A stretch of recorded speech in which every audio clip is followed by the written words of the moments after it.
जय Hind everyone. Introduction के immunology introduction के पार्ट सेकेंड में हम लोग क्या क्या देखेंगे, आइए देख लेते हैं।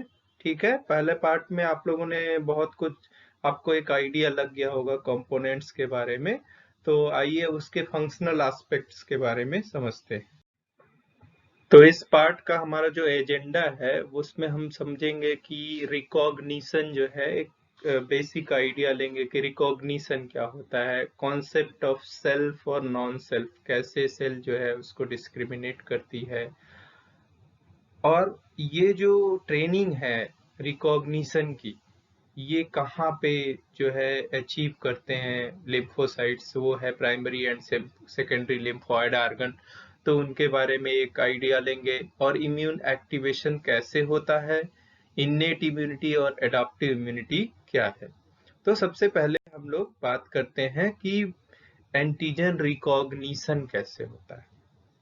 तो देखिए भाई, यहाँ पे सबसे पहले हमको जानना जरूरी है कि एंटीजन क्या होता है। तो एक आइडिया आप यहाँ पे एक छोटा सा डिफिनीशन अपने माइंड में रख लीजिए कि जो एंटीजन है वो एक सब्सटेंस है जो एंटीबॉडी से बाइंड कर सकता है, ठीक है, या वो अगर एमएचसी के ऊपर एक्सप्रेस्ड है वो सब्सटेंस, तो वो पीसीआर के द्वारा रिकॉग्नाइज हो, तो उस सब्सटेंस को हम एंटीजन कहेंगे। जैसे यहाँ पे आप देखिए, तो एंटीबॉडी को जब आप देखेंगे तो ये देखिए दो रेड सर्कल से दिखाया गया है, ये क्या है, सीडीआर, कॉम्प्लीमेंटेरिटी डिटर्मिनिंग रीजन है।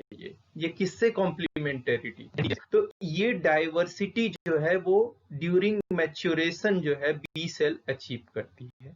अच्छा, इसके साथ साथ हमको क्या जानना है कि जब हम सेल को देखते हैं तो ये एक लिम्फोसाइट है, क्योंकि इसका न्यूक्लियस देखिए बड़ा सा है ना।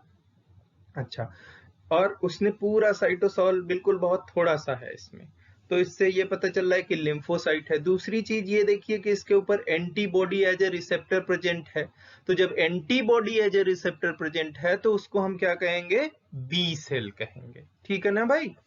अच्छा, हर एक बी सेल एक ही तरह का एंटीबॉडी बनाएगा और एक ही तरह के एंटीजन को रिकॉग्नाइज करेगा।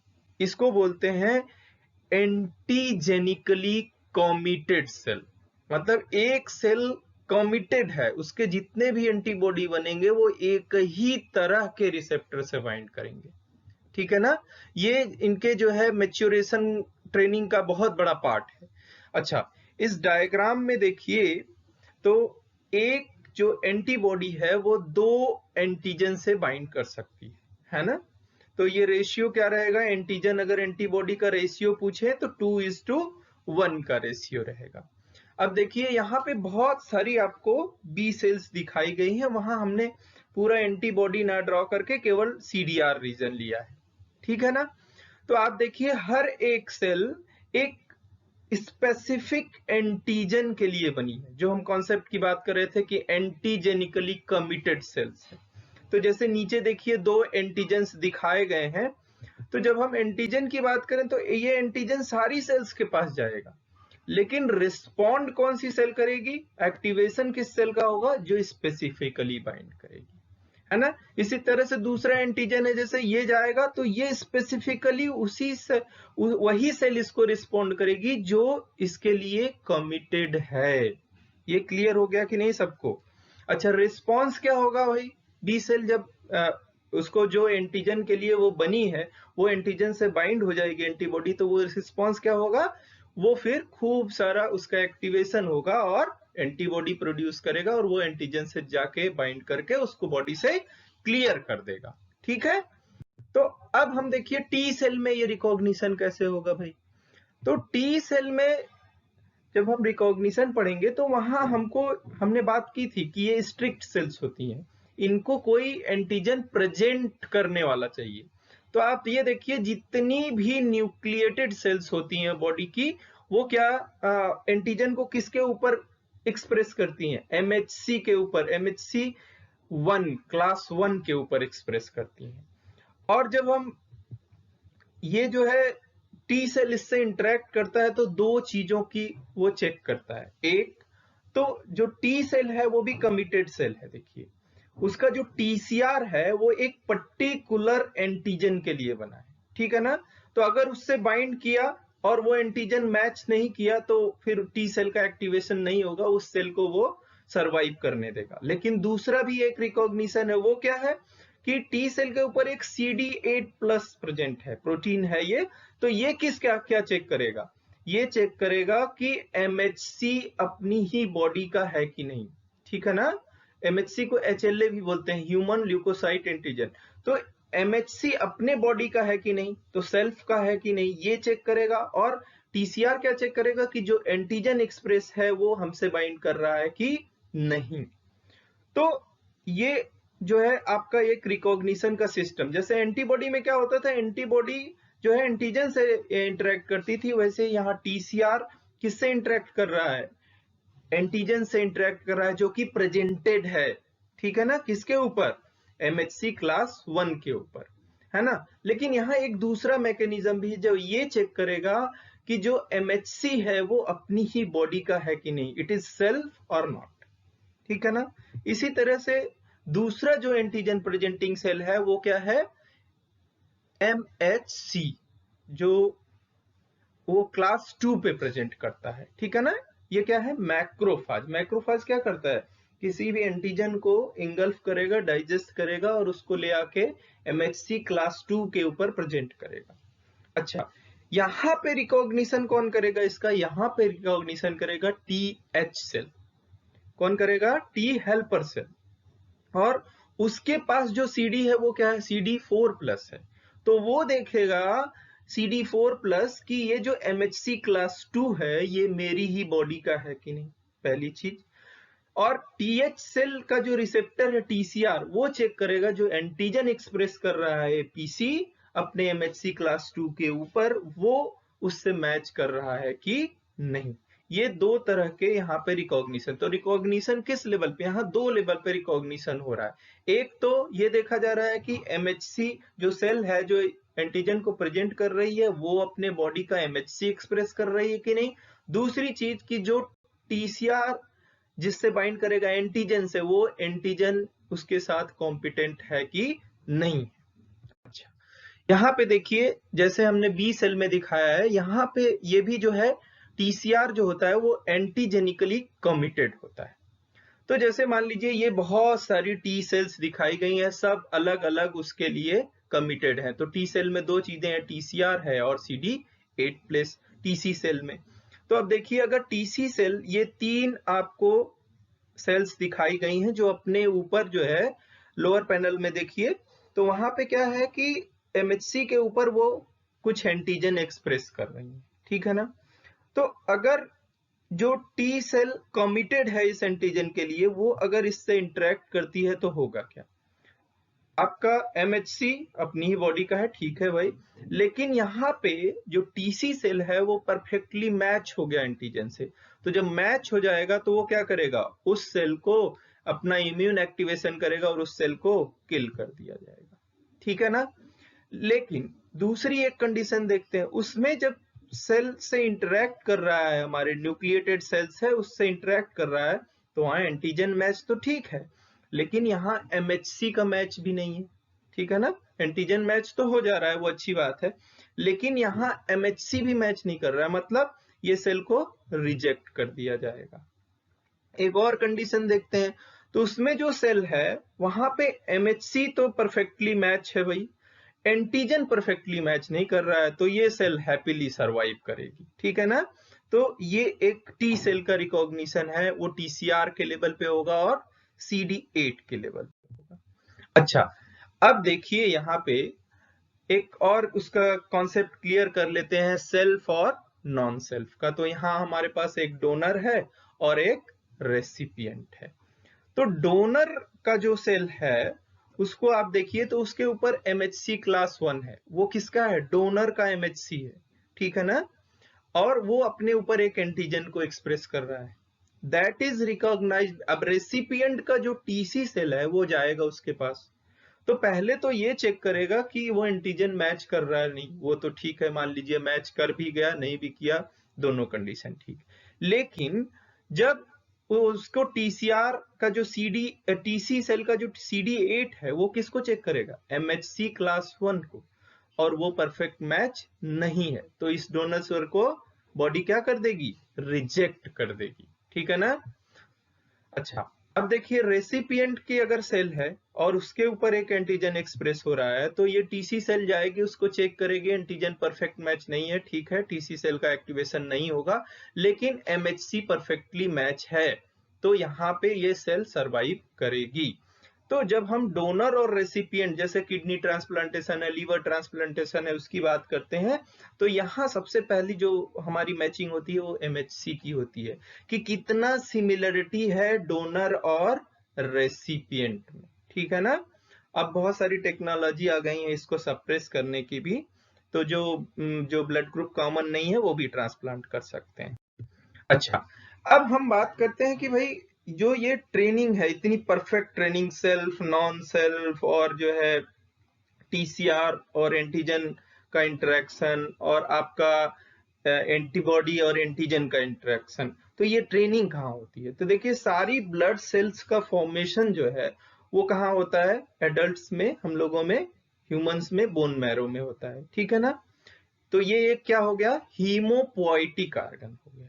ठीक है। अच्छा, बी सेल का जो प्रोजेनाइटर सेल बनेगा, जिसको स्टेम सेल का भी एक यहाँ कॉन्सेप्ट आता है, तो बी सेल से ही आपका बी मैच्योर सेल बनना है, लेकिन इसकी ट्रेनिंग कहाँ होगी, बोन मैरो में ही होगी। ठीक है ना। अच्छा, इसी तरह से जब टी सेल की बात करेंगे, तो टी सेल का मैच्योरेशन होना है थाइमस में, तो थाइमस में इसकी मैच्योरेशन होगी, और फिर ये दोनों सेल्स, चाहे बी सेल्स हो चाहे टी सेल्स हो, ये मैच्योर होने के बाद जब मतलब इनकी ट्रेनिंग पूरी तरह हो जाएगी, किस चीज की ट्रेनिंग, एक तो परफेक्ट एंटीजन को रिकॉग्नाइज करने की, दूसरी अपने बॉडी का सेल है कि नहीं है, सेल्फ और नॉन सेल्फ, ये दोनों चीजें कंडीशन जब ये फुलफिल करेंगे, तो यहाँ एक बड़ी इंपॉर्टेंट चीज है, अगर ये कंडीशन ये फुलफिल नहीं करते हैं, तो दो cells will be killed after training. तो यहाँ टेस्ट में फेल पास की बात नहीं है, उसका लाइफ ही खत्म हो जाएगा। ठीक है ना। जब ट्रेनिंग मुकम्मल होगी, परफेक्ट हो जाएगी, तो वो कहाँ पहुंचेंगे, फिर सेकेंडरी लिम्फोइड ऑर्गन में, और वहीं पे रहेंगे, वहीं से समय समय पर बॉडी में सर्कुलेट, सर्विलांस करते रहेंगे और चेक करते रहेंगे, is there any defect, or कोई उनके पास मैसेंजर आए लेके एंटीजन को प्रेजेंट करने के लिए, दोनों ही कंडीशन में वो रिस्पॉन्ड करती है। लेकिन यहाँ एक बड़ी इंपॉर्टेंट चीज है जो आपको देख लेनी चाहिए, वो ये है कि बी सेल का जो बोन मैरो हो वो तो लाइफ टाइम रहेगा, लेकिन टी सेल का जब ट्रेनिंग पूरा हो गया, तो जैसे जैसे डेवलपमेंट होता जाएगा, एडल्टहुड की तरफ बढ़ते हैं, तो उस समय फिर क्या होगा, थाइमस ग्लैंड डीजेनरेट हो जाएगी, तो यहाँ पे ट्रेनिंग सेंटर भी नहीं रह जाएगा। तो यहाँ क्लियर कर लीजिए, प्राइमरी लिम्फोइड ऑर्गन वो ऑर्गन है जहां पे लिम्फोसाइट का मैच्योरेशन होता है। ठीक है ना। जो प्राइमरी लिम्फोइड ऑर्गन वो ऑर्गन है जहां पे लिम्फोसाइट का मैच्योरेशन होता है। जैसे बी सेल के लिए कौन होगा प्राइमरी लिम्फोइड ऑर्गन, तो बोन मैरो है। टी सेल का कहाँ होगा, बताइए भाई, तो वो बोन मैरो भी है और थाइमस भी है। ठीक है ना। इसके बाद जब ट्रेनिंग पूरी हो गई, टेस्ट हो गया, परफेक्ट है, then it will reach to the secondary lymphoid organ such as spleen, lymph nodes, है ना, वो जाके वहां पे बॉडी के अंदर स्टोर हो जाते हैं। यहाँ पे एक कॉन्सेप्ट आता है innate immune system, or primary line of defence, और दूसरा एक आता है क्लासिफिकेशन, वो है अडाप्टिव इम्यून सिस्टम, और memory is unique feature of it. ठीक है ना। तो अडाप्ट कौन करेगा भाई, अडाप्ट जिसके पास मेमोरी रखे, तो कौन होगा, वो लिम्फोसाइट्स होंगे। ठीक है ना। अच्छा, इन्नेट इम्यून सिस्टम क्या है, जैसे आपने बाउंड्री बना दी अपने घर के अराउंड, ठीक, तो वो चाहे एनिमल हो, व्हीकल हो, ह्यूमन हो, सबको वो रोकने के लिए है। ठीक है ना। वो डिस्क्रिमिनेट नहीं कर सकता कि वो ह्यूमन है कि व्हीकल है कि क्या है। तो इसी तरह से जो इन्नेट इम्यून सिस्टम में सेल्स हैं, वो ये डिस्क्रिमिनेट नहीं करती है कि वो किस तरह का वायरस, बैक्टीरिया या पैथोजेन है, वो क्या करती हैं, उसको प्रिवेंट करना ही है उनको। ठीक है ना। अच्छा, इन्नेट इम्यून सिस्टम में यही नहीं है, जैसे बहुत सारे एनाटॉमिकल बैरियर्स हैं, जैसे स्किन है, स्किन को देयर आर 6 डेड लेयर्स, तो विदाउट कटिंग इट, है ना, देयर इज नो इन्फेक्शन। बिना उसको कट किए उसके अंदर, जैसे मस्किटो बाइट होता है तभी आपका प्लाज्मोडियम अंदर जाता है, ऐसे नहीं जा सकता, ठीक है ना। तो उसी तरह से यहाँ पे बहुत सारे जो है हमारे अंदर फिजियोलॉजिकल एनाटॉमिकल डिफेंस जो है सिस्टम प्रेजेंट है। जैसे आईज में से टीयर्स निकल रहा है तो वहां लाइसोजाइम है, वो भी क्या है, इनेट इम्यून सिस्टम का पार्ट है। तो this is primary line of defence, it is generalised response not specific, ठीक है ना। ध्यान रखिएगा, इसी में मैक्रोफाज भी आता है जो दोनों सिस्टम को लिंक करता है। मैक्रोफाज क्या है, इनेट इम्यून सिस्टम का भी पार्ट है और यहाँ एंटीजन प्रेजेंटिंग सेल की तरह भी काम करता है। तो जब हम एडाप्टिव इम्यून सिस्टम की बात करेंगे तो यहाँ हम बात करेंगे लिम्फोसाइट्स के बारे में, ठीक है ना। और यहाँ पे क्या है, स्पेसिफिक है, बिल्कुल स्पेसिफिक पिन पॉइंट रिस्पॉन्स है इसका, और इसमें मेमोरी कंपोनेंट है, इसीलिए ये क्या है, अडाप्ट कर जाता है। पैथोजन जैसे इन्फेक्शन हुआ, इसके बाद सेकेंड टाइम जब इन्फेक्शन होगा तो वो हाइटेंड रिस्पॉन्स होगा। तो this is the difference between innate immune system and adaptive, we will see in the next lecture also. तो अब यहाँ बात करते हैं कि भाई इम्यून एक्टिवेशन क्या है। तो एक बेसिक आइडिया लेते हैं कि इम्यून सिस्टम काम कैसे करता है। सपोज करिए एक पैथोजन है जो आपको इन्फेक्ट कर रहा है, ठीक है ना, वो एक डिजीज कॉज करता है। तो पैथोजन को पहले, तो आपका पहला जो फर्स्ट लाइन ऑफ डिफेंस है इनेट इम्यून सिस्टम, उसका पार्ट क्या है, एनाटॉमिकल बैरियर है भाई, फिजियोलॉजिकल बैरियर है, वो उसको रोकने की कोशिश करेगा। लेकिन वो पैथोजन सपोज करिए उसको ब्रीच करके आगे बढ़ जाता है, तो then we have in innate immune system there is phagocytic barrier. तो यहाँ पे क्या है, सबसे ज्यादा जो परसेंटेज में सेल्स थी ल्यूकोसाइट्स में, हमने आपको बताया था फर्स्ट लेक्चर में, तो वो क्या थी, 70% क्या थी, न्यूट्रोफिल्स। तो न्यूट्रोफिल्स क्या करेगा, इस पैथोजन को इंगल्फ कर लेगा और उसको ब्रेक करके उसके जो एंटीजेंस हैं वो ऐसे ही इन्वायरमेंट में रिलीज कर देगा, जिसकी वजह से क्या होगा, इन्फ्लेमेशन होता है, ठीक है ना। तो ये पहली सेल है जो किसी इंफेक्शन को रोकने के लिए पहुंचती है। This is first line of defence. अच्छा, इसके अलावे क्या हो सकता है, मैक्रोफाजेज भी इस पैथोजन को इंगल्फ कर सकते हैं और उसके एंटीजन को प्रॉपरली प्रेजेंट करके ले जाके टी सेल को प्रेजेंट कर सकते हैं, ठीक है ना। लेकिन हम यहाँ बात कर रहे हैं कि फ्री एंटीजन है तो उसको कैसे डिटेक्ट करेंगे, ठीक है ना।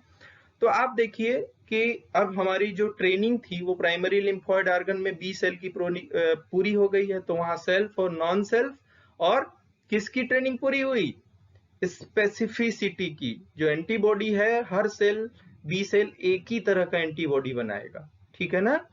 तो यहाँ पे देखिए बहुत तरह की सेल दिखाई गई। यहाँ मैंने एंटीबॉडी नहीं दिखाया है आपको दिखाने के लिए कि यहाँ बहुत तरह की बी सेल है, अलग अलग कलर, मतलब अलग अलग तरह की एंटीजन को रिकॉग्नाइज करने के लिए।